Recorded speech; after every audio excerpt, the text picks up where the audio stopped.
በሉቃስ መጽሐፍ ያለችውን ጥቂት እናገራለሁ። እንግዲህ ጌታ ኢየሱስ ክርስቶስ የተሰቀለ ቀን በግራውና በቀኙ ሁለት ወንበዴዎች መካከል ነው አይደል የተሰቀለው። ሁለት ክሪሚናልስ አንድ ንጉስ አጠገብ ነው የተሰቀሉት እና ሁለት ወንጀለኞች ንጉስ መሐላቸው አርገው ነው የሞቱት እና አንደኛው ወንበዴ በስተግራ ነው። ልክ እንደዚህኛው ወንበዴ በተመሳሳይ ርቀት ደግሞ በስተቀኝ በኩል ሌላ አንደኛው ወንበዴ ተሰቅሏል እና በግራ በኩል የተሰቀለ ወንበዴ አጠገቡ ስላለው ስለ ኢየሱስ ክርስቶስ ያየውና የሚለው ነገር አለው። በዛ በኩል ያለው ወንበዴ ይሄንኑ ኢየሱስ ክርስቶስን አይቶ የሚለው ነገር አለው። እነሱም ልክ እንደሱ ተሰቅለዋል። የነሱን መሰቀል የሱ መሰቀል ሸፈነባቸው። እነሱ የተሰቀሉ እስከማይመስል ከሰቃዮቹ እኩል ተሰቃዮቹም አብረው ስለሱ ነው የሚያወሩ እና ኢየሱስ አጠገብ መሞት በእውነት ሞታችሁን ፍሩሽ ነው የሚያደርገው። እሱ ይውጣል እንኳን ቆሞ ሞቶ ራሱ ይሸፍናል። በጣም ከባድ ነው ኢየሱስ እና እሱ አጠገብ ስለሞቱ እነሱ ቲፎዞ አድናቂ አጡ። ቤተሰቦቻቸው በሙሉ እሱን ነው የሚያዩት። እነሱን ማየት አልቻሉም። ተሰቃዩ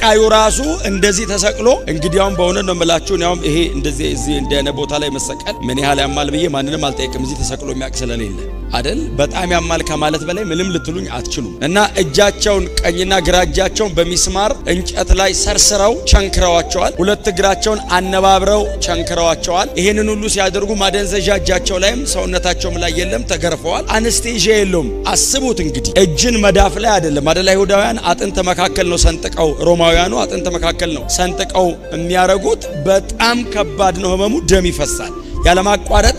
የደም ቧንቧ ላይ ስለሆነ የሚወጉት ደም ያለማቋረጥ ይፈሳል። ሰውየውን እነሱ እንኳን ባይገሉ ተሰቃይቶ ይሞታል። ደሙ አልቆ መሞቱ አይቀርም። በጣም መግለጥ ከሚቻል በላይ መከራ ላይ ሆነው አጠገባቸው ያለውን ኢየሱስን ግን ያዩት ነው እና በዚህ በስተግራ በኩል የተሰቀለ ወንበዴ ተሰቅሎ ዞሮ አየውና አንተ ክርስቶስ ከሆንክ ራስንም እኛንም አድነንና አምናለሁ አለው። እንግዲህ መጽሐፍ እንደሚናገር አመነበት አይደለም የሚለው ሰደበው ነው የሚለው። እንደዚህ ብሎ ሰደበው። አንተ ክርስቶስ ነኝ ተለለ እንዲህ አለው። ምጸት ነው ማለት ነው። ክርስቶስ ነኝ ስትል እኮ ሰምተን ነበር። ሰው እዛ ብሉይ ኪዳን ጭንቅላቱ ላይ ዘይት ተደፍቶበት ሀገር ያድናል። አንተ ከሰማይ ተቀብቼ ነው ብለህ መስቀል ላይ የሞትክ ነው። ተቀብተህ ከሆነ እስቲ ውረድ እኛንም አውርደንና ልመና አለው። እንግዲህ ዘለኮ ወረድክ ማለት ቀላል አይደለም አይደል?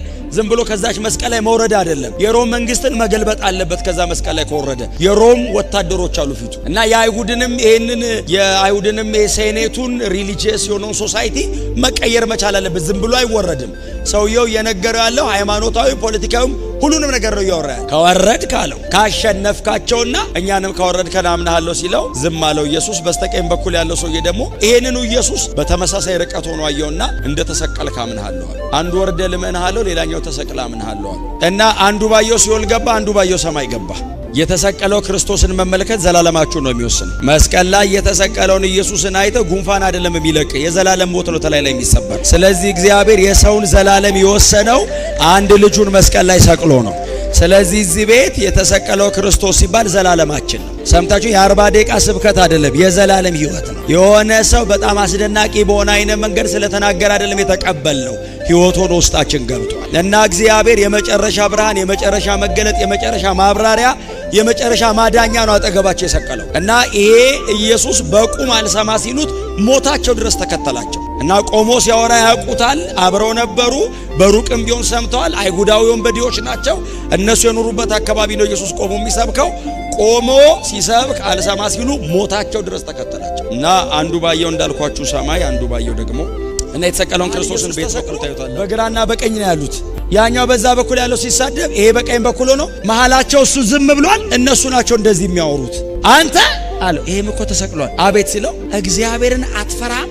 እግዚአብሔርን አትፈራውም? እኛ ስላደረግነው ነገር ነው። ምን ማለት ነው?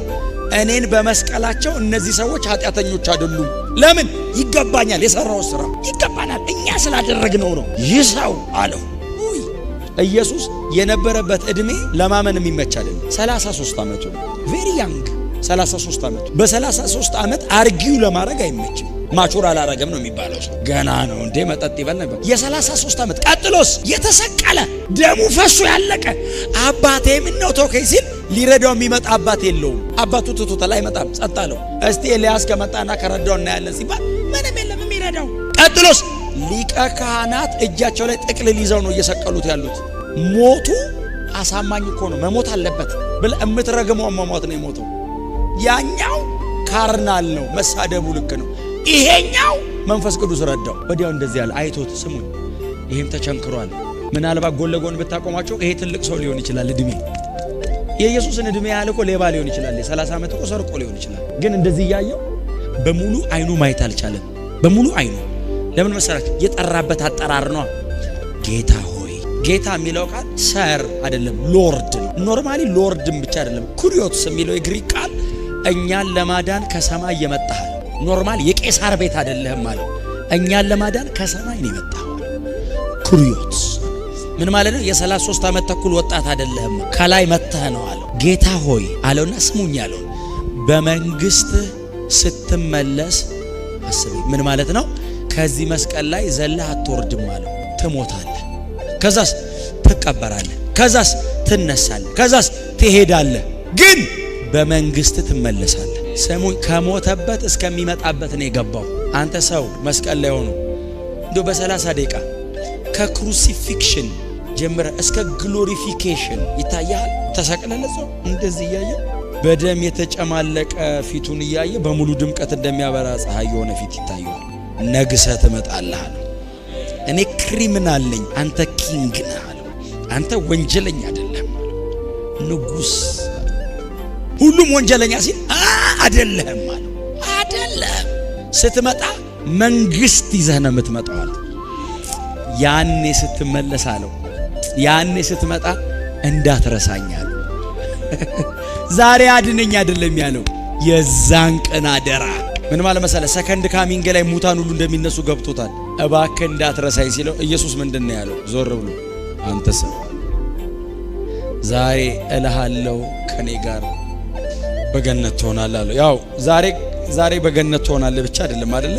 የግሪክ ኮንስትራክሽኑ ዛሬ ልንገርህ አለው ከኔ ጋር ምን ማለት ነው እርግጠኛ ሆናል ስመጣ ትነሳለህ አድነኝ ያለው ድነሃል አለው አስገባህ ገብተሃል አለው የኢየሱስ ሞት ማዳን የጀመረው የሞተ ቀን ነው ኢየሱስ ለማዳን 10 ዓመት አልቆየም እየሞተ አጠገቡ የዘላለም ሕይወት ሰው ያገኛል እየተሰቀለ ሰው አዳን አጠገቡ ይዞት ሄደ ሰውየው ፊት ለፊቱ ላይ ከሰቃዮቹ መካከል የሮም ወታደር የነበረው መቶ አለቃው በርግጥ አለ የእግዚአብሔር ልጅ ነበር አለ መንፈስ ቅዱስ የዘላለም ሕይወት ለሰዎች ማደል ጀመረ ስሙኝ ኢየሱስን ትቶት ሰዎች ያዳነ ነበር ምን ነው ታውከኝ እያለው አጠገቡ ሕይወት ይሰጣል እሱን ትቶት ኢየሱስ ሲወለድ አጠገባችን ነው ሲሞት ነው ውስጣችን የገባው አማኑኤል ብለን እግዚአብሔር ከኛ ጋር ያለው ሲወለድ ነው ሲሞት እግዚአብሔር በእኛ ውስጥ ነው ያለው ክብር ለኢየሱስ ይሁን ስለዚህ የተሰቀለው ክርስቶስ የዘላለም ሕይወት ይሰጣል ስለዚህ እናንተ ጊዜ ስታገኙ አንደኛ ቆሮንቶስ ምዕራፍ 1 ቁጥር 18 አንብቡ ከቁጥር 18 ጀምራችሁ በሙሉ አንብቡት ጊዜ ስታገኙ የመስቀሉ ቃል የሚለው ማለት ነው የመስቀሉ ቃል ለሚጠፉት ሞኝነት ለኛ ለምናምን የእግዚአብሔር ኃይል የመስቀሉ ቃል ማለት የተሰቀለው ክርስቶስ ማለት አይደለም ትርጉሙ ሆሎጎስ የሚለው the doctrine of the cross የተሰቀለውን ኢየሱስን ጳውሎስ በአይን አያውቀውም የተሰቀለውን ኢየሱስን ግን በራእይ በመንፈስ ብርሃን ውስጥ ያየውና ከተሰቀለው ከኢየሱስ ላይ ዶክትሪን ድራይቭ አረገ የሚያስተምረው ወንጌል አገኘ ከኢየሱስ ላይ የመስቀሉ ቃል የሚለው ወንጌል አገኘዋል ጳውሎስ እምሰብከው ወንጌል አገኘዋል እስጢፋኖስ የተሰቀለውን ኢየሱስን በመንፈስ ተመልክቶ የህይወት አቋም አወጣ ከኢየሱስ ላይ ኢየሱስ ሲሞት ያላትን እስጢፋኖስ በድንጋይ እየተወገረ አለው የሚያደርጉትን አያውቁም ፊልጶስ ለኢየሱስ ለመናገር 700 ዓመት ወደኋላ ሄዶ ከኢሳይያስ 53 ጀምሮ ለኢትዮጵያዊው ጃንደረባ ስለ ኢየሱስ ክርስቶስ ሞት መከራ ሞት መቀበርና መነሳት ሰበከ የተሰቀለውን ክርስቶስን በየት በኩል ታዩታላችሁ ስብከታችን መዝሙራችን ተቃዩን ለማዳን ነው ኢየሱስ ይሄ ነው ሀገረ ገዢው አስገባውና እንደዚህ ያለ ሊቀ ካህኑ አስገባውና እንደዚህ ያለ በእነዚህ ሁሉ ጊዜያት ምንድነው ስታስተምር የቆየኸው ነበርኩ ለምን ትጠይቀኛለህ አለ ይሄ ሁሉ ህዝብ ሲማር አልነበረም እንዴው እነሱ ለምን አጠይቃቸውም ሲለው መጽሐፍ እንዲላል ስሙ የሊቀ ካህኑ ሎሌ ኢየሱስን በጥፊ ሲመታው እንደዚህ ያለ ኢየሱስ በትህትና ለምንድነው በጥፊ ይመታኝ ሎሌው እንደዚህ ያለ ስሙ ራሱ አልተጠቀሰም ሰው እንዲህ ያለው ለሊቀ ካህን እንደዚህ ይመለሳል እንዴ ሲለው ኢየሱስ እንደዚህ ያለው በንግግሬ ስህተት አለ ይሆን ተሳስቶ ማያቅ አምላክ ልክ ሆኖ ማያቀውን ሰውዬ ነው የሚጠይቀው ይሄ ሰውዬ ከተወለደ ጀምሮ ልክ ሆኖ ያቅ ይሄ ደግሞ ለዘላለም ተሳስቶ ያቅ አንተ ፍትህ እንደዚህ ልክ ነው ከጻድቁ ወደ ኃጢያተኛው ሄደ ተሳስቼው ይሄ ሰውዬ ሐዋርያ ሥራ ላይ ጌታን ተቀብሎ ከሆነ ወደፊት ማንን በጥፊ እንደመታ የገባው ቀን ከማጋ እንደዚህ አይነት የጽድቅ ወሬ እንዳወራ የገባው ቀን መቼስ ንስሐ ገብቶም አይጠግብም። ጥፊ ዱላ አይደለም፣ ንቀት ነው። በጥፊ ሲመታ ሰው ዱላ አይደለም፣ እያዋረደው። ክብር ለኢየሱስ። አገረገዢው ወደ ጲላጦስ ወሰዱት አለ። ጲላጦስ ጋር ሄደ፣ አየው። ሲያየው እኔ ግዛት አለ። ሄሮድስ ጋር ወሰዱት። እንደዚህ አሰቃይተው ሊገሉት ማለት። ሄሮድስ አየውና የአይሁድ ንጉሥ ነህ እንዴ? ልብሰ መንግስቱን አወለቀ ይላል። ሄሮድስ ካባውን አወለቀና ኢየሱስን አለበሰው። አለበሱት። ስሙ፣ እንዴት አይነት ሳይኮሎጂካሊ ሰው በቁም ነው የሚሞተው። አለበሰውና ልብሰ መንግስቱን ንጉሥ ነኝ ስላለ እኮ ነው። አለበሰውና ግረፉት አላቸው። ልብሰ መንግስት አልብሶት ግረፉት። የውርደቱን መጠን ማለት ነው። አንተም ብሎ ንጉሥ አለ። አልገባውም እንጂ ኢየሱስ ተመልሶ ሲመጣ ተራራን ውደቅብኝ የሚለው እሱ ነው። ወንጌል በጣም ጥልቅ ነው። ኢየሱስ ሰፈር አረገ። ለመረዳት የሚከብድን መውረድ ወረደ። ጥልቅ ነው ወራቱ። ሲገርፉት ዝም አለ። ጀርባውን ጎኑን ሹል በሆነ ብረት ነው የሚመቱት። አሰቃይተውት የኔ ግዛቱ አይደለም ገሊላው አይደለም ውሰዱ እዛው ጲላጦስ ጋር አለ። ጲላጦስ ጋር መጡት። ያው ታሪኩን ሁላችሁም ስለምታውቁት እጁን ታጥቦ ከዚህ ሰው ደም ንጹህ ነኝ ብሎ አሳልፎ ሰጣቸው ይላል። በፍርድ ወንበሩ ፊት 40 ገረፉት። ድመት ጅራፍ ይባላል። ጅራፍ ሹልሹል ብረት አለ ላዩ ላይ። ጫፉ ላይ የናስ ሁኮች አሉት። ሁክ እንደዚህ የሚይዙ ላዩ ላይ ድቡልቡል ይሆንና 3 ኢንች ብረቶች አሉባቸው። ብዙ ድቡልቡል ብረቶች አሉት። አንዴ ሰውነት ላይ አርፎ ብድግ ሲል ቡጭቅ ነው። በዚህ ጅራፍ ጀርባውንም ደረቱንም ጎኑንም እያገላበጡ ተለተሉት። ስጋው ቡጭቅጭቅ አርገው ገርፎት ብድግ ሲል ስጋው ሁኩ ላይ ይነሳል። አብሮ ትልትል አለ ሰውነቱ። ደም ወረደ ከላዩ ላይ። እጅና እጁን ጠፍረው ግንድ ላይ አስረው ስለሚገርፉት ማላቀቅ አይችልም። ሲገላበጥ በተገለበጠበት በኩል ይቦጭቁታል። በዚህ በኩል ሲዞር ልብሱን አውልቀው ነው የሚገርፉት።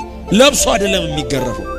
ተቦጫጭቆ የተበረከከበትን ቦታ ደም ለወሰው። መሬቱ ደሙ ላይ ነው የሚገላበጥ። 40 ከገረፉት በኋላ ጨካኞቹ የሮም ወታደሮች ተነሳሉት። መቆም አይችልም። ደሙ ይወረደ ነው። ጭንቅላቱን በበትር ይመቱት ነበር። ደም ይወጣል። ከሰውነቱ ሁሉ ደም ይወጣል። ትዝ ይላችኋል መስቀል ላይ ተጠማሁ ያለው ውሃ አይደለም የጠማው፣ ሲስኮሲስ ዲሃይድሬት ከሰውነቱ ፈሳሽ ወጥቶ አለቀ። ድርቅ አለ ሰውነቱ፣ ተጣበቀ ላይ ፈሳሽ ወጣ። ኢየሱስ ይሄንን ያህል ህመም እኮ ነው ኤክስፔሪየንስ እያደረገ ያለ። ለኃጢአት ብቻ አይደለም፣ ፊዚሻኖቹ ህመም ነው ብለውታል። ደም ፈሳሽ የለም ላይ ሆነ፣ ከአቅሙ በላይ ነው። በዚህ ሁኔታ ያለ ከባድ እንጨት በስነ ስርዓት የተላገ አይደለም፣ እላዩ ላይ ጉጥ ያለው እንጨት ሰርተው ተሸከማሉት። ሲሸከመው ይቦጭቀዋል። እሱ ከባድ ነው። ተሸከመው። እሱ ይዞት መሄድ ሲጀምር መሸከም አቅቶት፣ ሰምታችሁኛል። ኢየሱስ መንገድ ላይ ወደቀ። እንጨቱን ይዞት ወደቀ። ሲወድቅ የወደቀው አቧራ ላይ እና እንጨቱ ላይ አርፎ ወደቀ። ከወደቀበት ብድግ ሲል ደሙ በወረደበት በኩል መሬት በነካበት በኩል እንዳለ የመሬቱን አቧራ ይዞት ብድግ አለ። በዚህ በኩል እንዳለ ደሙ የነካው ቦታ በሙሉ የረጋ ደምና በደም የተጨማለቀ አፈር ላይ ሆነ። እንኳን ልታምንበት ለማየት ይከብዳል። እግዚአብሔር የዘላለም ሕይወት ያስቀመጠው ሶስት ነው። አየህ፣ የሚያድነን የሞተ የሚያስነሳው አይደለም፣ የሚሞተው ነው። መስቀልን ቸርች ያመጣ ነው ስለሚያምር አይደለም። ደግሜ ነግሬያቸዋለሁ። ኢየሱስ ሞቶበታል። ልንዘነጋው ማንችለው ክፍያ ተከፍሏል። ክብር ለኢየሱስ ይሁን። ከጲላጦስ የፍርድ ወንበር እስከ ኢየሱስ የመሰቂያ ቦታ 0.8 ኪሎ ሜትር ናት። ቪያ ዶሎሮሳ ይሏታል። ዌይ ኦፍ ሶሮ ያንን ከባድ እንጨት ተሸክሞ እንዲወጣ የተፈረደበት ሳይበላ የዋለ ያን ሁሉ 120 ምናምን ኪሎ ሜትር በእግሩ ሄደ። በደረሰበት ሁሉ የሚገረፍ ደሙ ፈሶ ያለቀ ሰው መቆም የማይችለውን እሱን ተሸክሞ ወጣ ብለውት ወጣው። እየቧጠጠ እየታገለ እየቧጠጠ ወጣ። በመገረፉ ቁስል ተፈወሰች አይደለም? ሲገርፉት ገራፊው ሲገርፈው ቡጭቅ ሲያደርገው ከቁስሉ የሚወጣው ብርሃን ኃጢያቱን እንዲያነጻለት። አይ በመገረፉ ቁስል ተፈወሳችሁ ስለ በሽታ አይደለም፣ ስለ ኃጢያት የተጻፈ ቃል። የኢየሱስ ቁስል ከበሽታ አይደለም የሚያድን ከኃጢያት ነው አይደል? የሚፈውሰን እኮ ስሙ ነው። ከኃጢያት እኮ ነው የሚያድን ቁስሉ ስትራይፕስ። ይሄ የተተለተለው ስጋውን ስታየው ኃጢያት ይረግፋል። እና ገራፊው ገርፎት ቡጭቅ ሲያደርገው ከቁስሉ የሚወጣ ብርሃን አለ። ያ ብርሃን ገራፊውን እንዲያድነው እንትኑ ላይ ጅራፉ ላይ ያለውን ደሙን ለማስለቀቅ ሲል እጁን የኢየሱስ ደም ከነካው ከኃጢያቱ እንዲያነጻው። ለገዳዩ ነው የሚሞተው፣ ለተመረቀና ለተመረጠ አይደለም። ለነፍሰ ገዳይ ነው ኢየሱስ እየሞተ ያለው። ጤነኛ መድኃኒት አያስፈልገውም። ታማሚ ነው አለ። ታማሚዎች እኛ ነን፣ የሰቀልነው እኛ ነን፣ የገደልነው እኛ ነን። ለኛ ነው የሚሞተው። ኢየሱስ ክርስቶስ ጌታ ነው። ሄደ ያንን መንገድ ሰቀሉት። ኢሳይያስ 53ኛው ምዕራፍ ላይ እንደዚህ አለ፣ እርሱ ሕመማችንን ተሸከመ፣ ደዌያችንን ተቀበለ፣ የደህንነታችን ተግሣጽ በእርሱ ላይ ሆነ ይልና እግዚአብሔር አርጎበት። እኛ ግን ስናየው ከ700 ዓመት በፊት ኢሳይያስ ባየው በዚህ ትንቢት በሰቃዮቹ በአንዳቸው ውስጥ ገብቶ የጻፈው ይመስላል። ስናየው ይላል ኢየሱስ የተሰቀለ ቀን የነበረ ይመስላል ኢሳይያስ ሲጽፍ። ይህንን ሁሉ የኔን ወስዶ ተሸክሞ እኛ ግን ስናየው በእግዚአብሔር እንደተቀሰፈ እንደተጎዳ ቆጠር። ይሄ የተረገመ ነው አልን። የኔ ነው ያ የክሮስን ቢዩቲ ማየት ያለብህ ያ መልክ የኢየሱስ አይደለም የጥላው። እሱማ የውበት መደምደሚያ ነው። እሱማ የሰማይ ብርሃን ነው። እሱማ የእግዚአብሔር ክብር ነው። የክብሩ ነጸብራቅ ነው። ይሄ መልክ የኔ ነው። ሪፕሌስመንት ነው። ተክቶኝ ገብቶ ነው። አያችሁ፣ ምንም ነገር ቢሆን ችግር የለውም። የተሰቀለው ክርስቶስ ግን የዘላለም ሕይወት ነው። ስለምንም ነገር እድል አለ ቸርች ውስጥ። ይሄ ግን የመጨረሻ አሜን ነው። ስለምንም ነገር ወደፊትም ቢሆን እናወራለን። ስለዚህ ጉዳይ ግን ብዙ አናወራም። አንዴ ሁለቴ ነው የምንኖረው። ከዛ በኋላ አንደግመው። አልቀበልም ካለ ረግመን ነው የምንሄደው። እየሰቀሉት እየወጉት ደሙ እየወጣ ኢየሱስ እንደዚህ ያለው የሚያደርጉትን ምን ማለት መሰላችሁ? ሰቅላችሁኝ ወደ ቤታችሁ አትሂዱ አለ። ታዲያ በእኔው በኩል አቋርጣችሁ ግቡ አለ። ታረቁ፣ ግቡ፣ በዚህ እባካችሁ ወደ ቤታችሁ እንዳትሄዱ አለ። የዘላለም ሕይወት መግቢያው በር ኢንትራንስ ክሮስ ላይ ያለው ኢየሱስ፣ የተሰቀለው ኢየሱስ ዘላለማችንን መቀየር ችሏል።